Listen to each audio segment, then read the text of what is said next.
Hello Sagittarius, it's Lorene from Inside Readings with your 19 reading.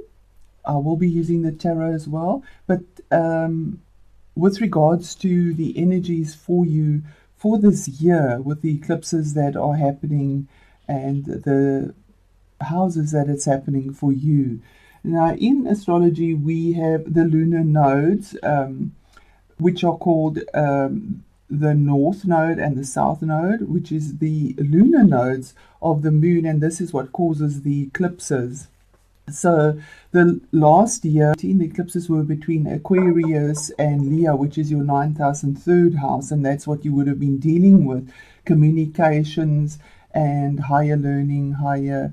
9,000 is quite a noble house. You would have been dealing with spiritual breakthroughs there as well, and possibly also legal matters, because it deals with legal matters. The third house is communication, all forms of communication and connections as well, things that you would have had to release. The last eclipse here is on the 21st, give or take a day, depending where you are in the world, 21st of 19, and it is with Rahu, the North Node in Leo, meaning it's the end of it, and these energies will last for about 6 months till then.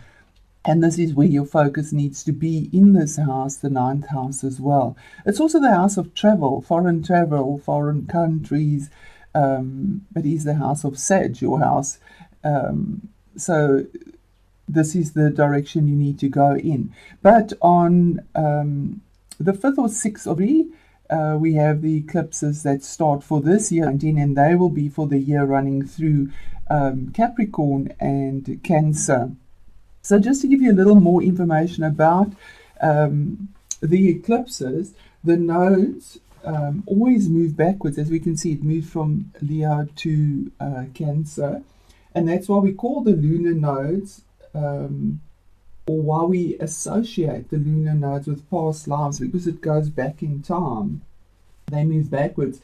The lunar nodes create the eclipses, and the eclipses regulate our collective and our individual karma, and that's why people feel the call of destiny at a soul level at these eclipse points.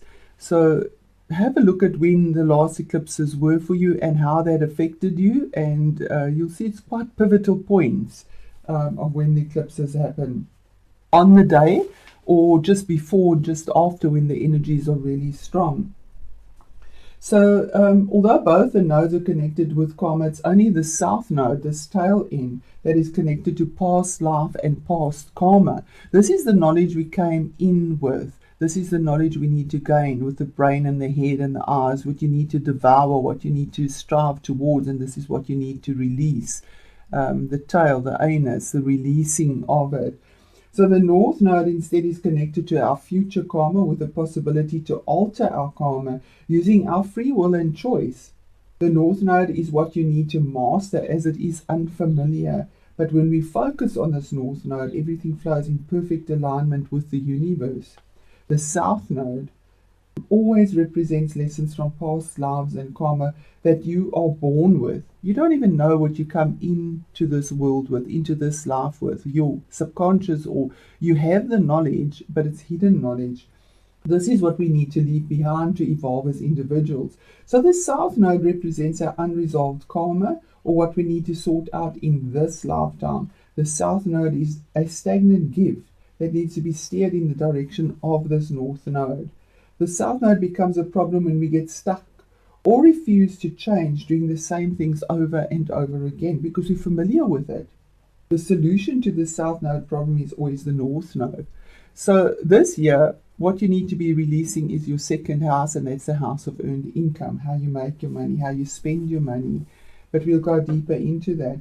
So while we say karma is calling on this 5th or 6th of 19 with the South Node eclipse in Capricorn, which is all about father.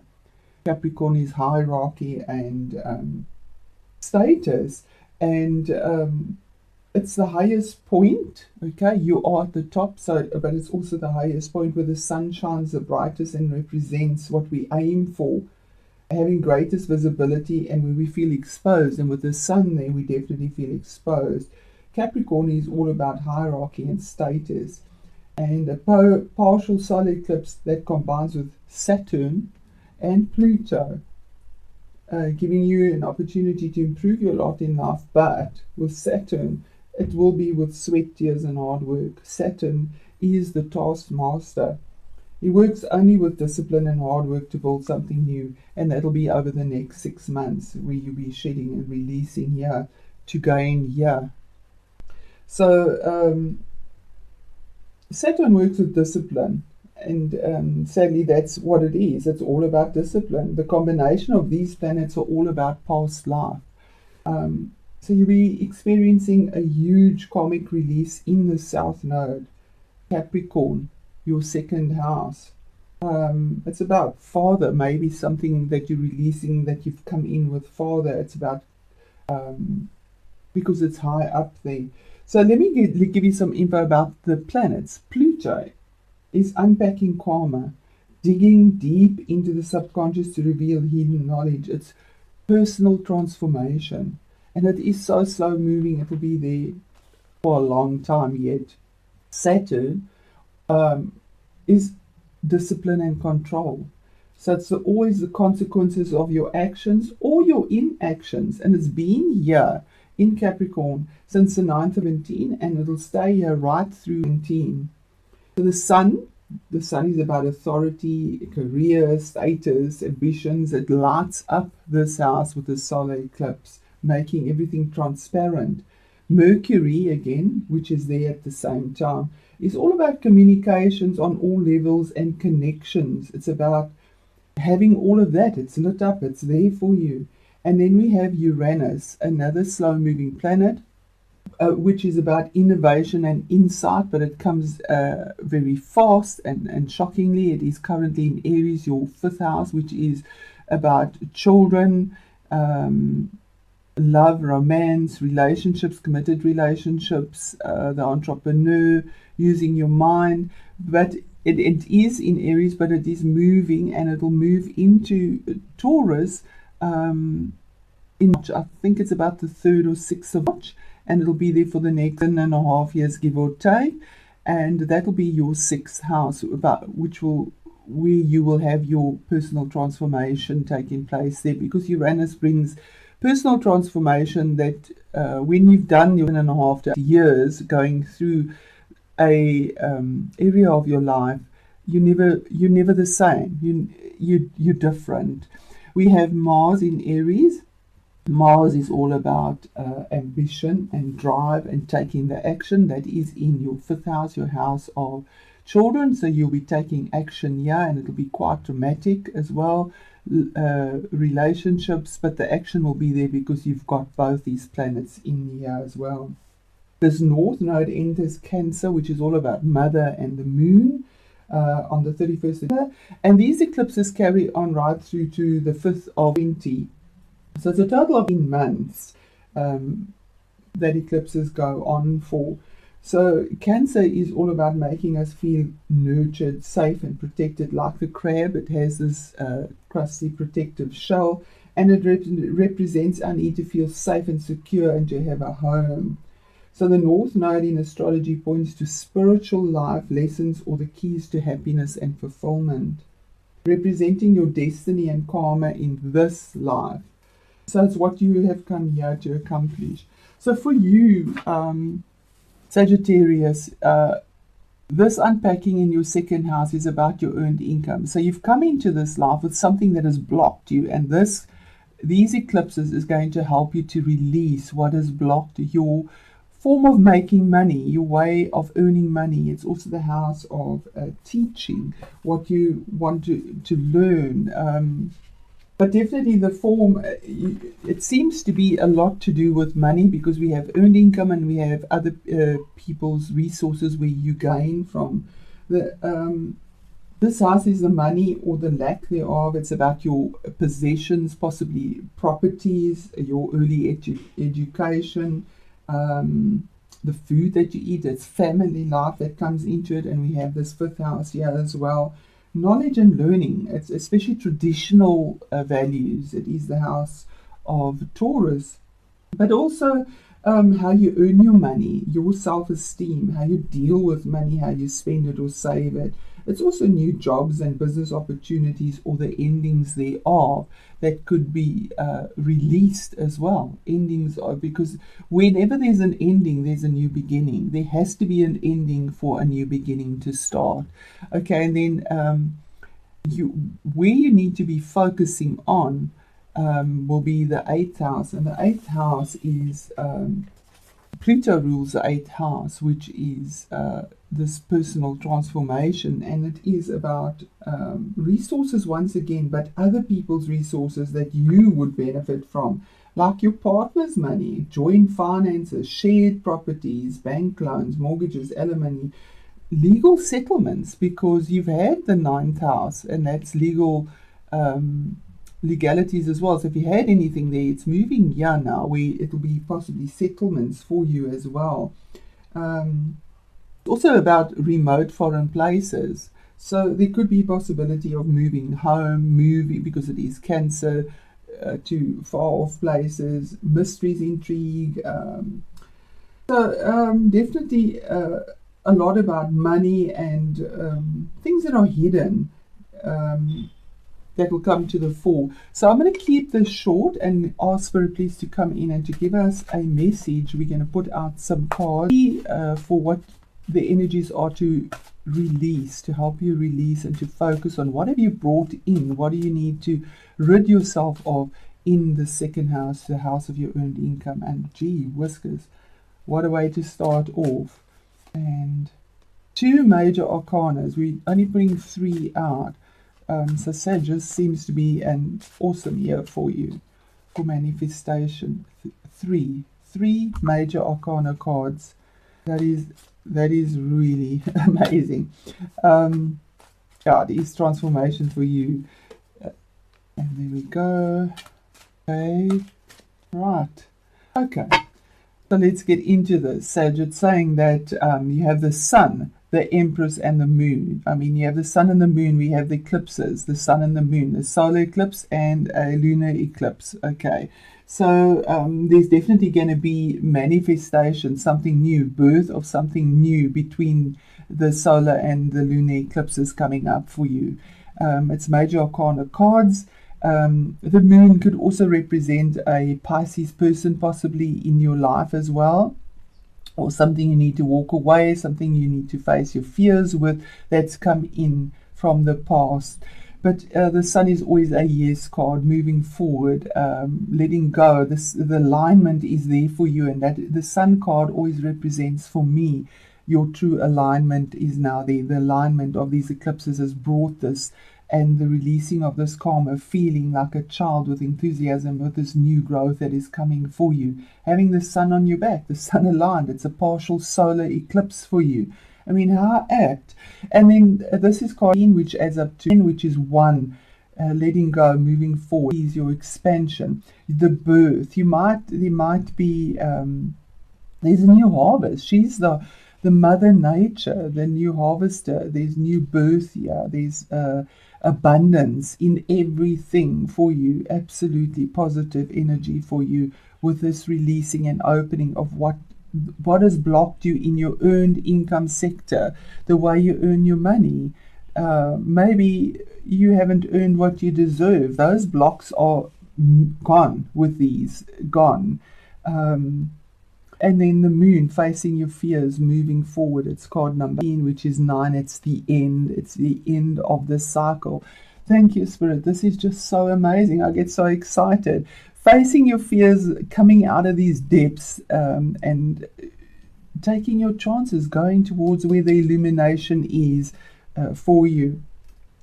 That's what you're releasing. That's what the universe is opening for you to head towards.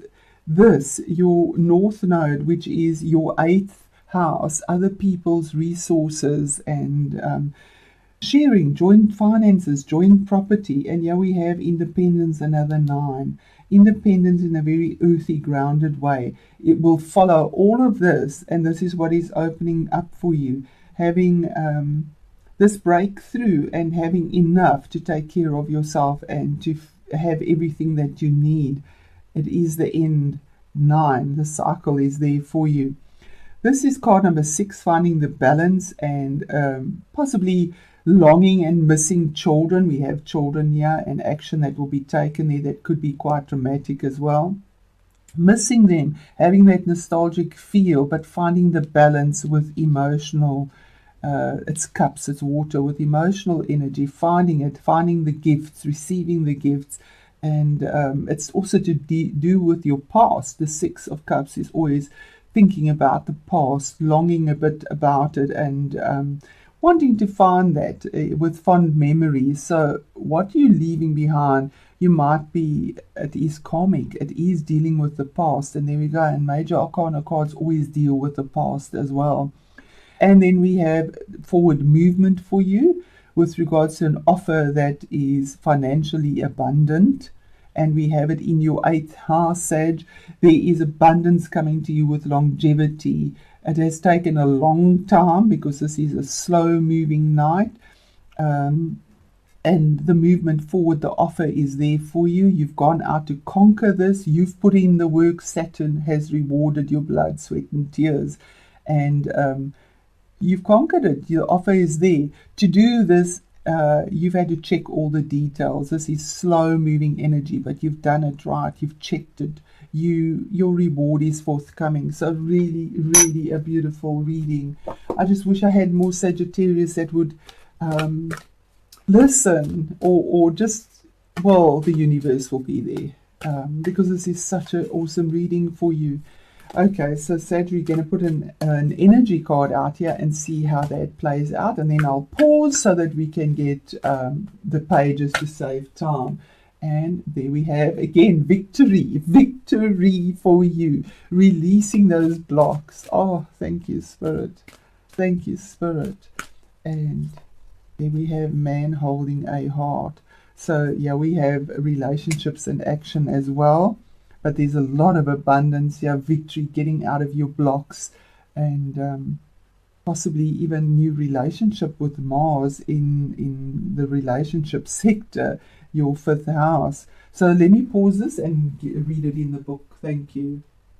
Sag. Okay, so I'm going to read it from the book. But before I do, I'm so excited about it. I just want to ask you, please, you are such noble creatures, the 9th house. I want to ask for your help and say, please, if you haven't subscribed, please subscribe. I'm trying to grow our channel to get to the 1,000 subscription mark. That has been a goal. I've been running this for the last year, but only properly from the last 7 months because of technical problems that I've had. But be that as it may, I thank you for your likes and your messages. And as I say, I don't have Sagittarius, but please, if you wouldn't mind just subscribing and helping me to grow the channel, I will be so grateful. Thank you so much. So just to get into this again, this is all about success and achievement. And it says that this card shows a beautiful spirit holding a golden victory wreath in acknowledgement of your achievements. Success is on its way, and you have a sense of pride in what you've worked to accomplish. Well done, Sag. Well done. The achievement may be a great outer success, or it may be a deep inner change that you've been exerting a lot of effort toward. Enjoy the sense of accomplishment. But be careful not to rest on your laurels, and you don't. I mean, you've always got your arrow pointed, ready for the next goal.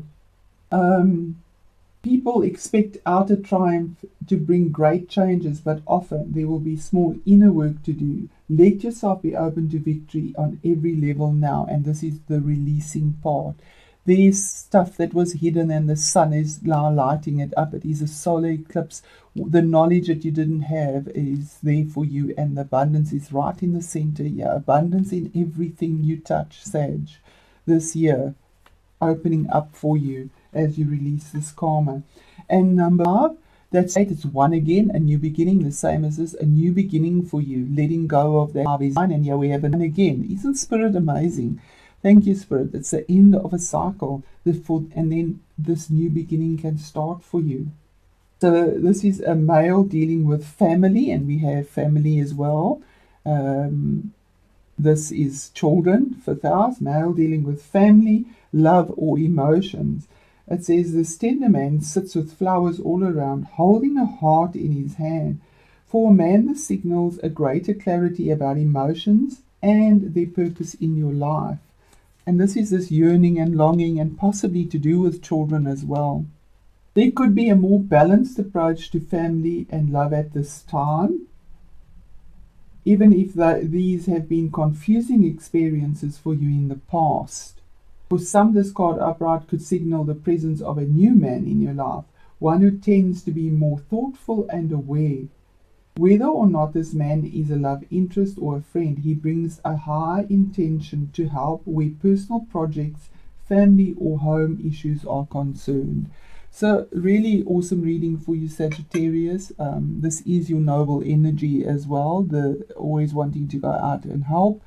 And please let me know how this resonates for you, and thank you so much for giving me the time and for your subscription. Thank you, Sage.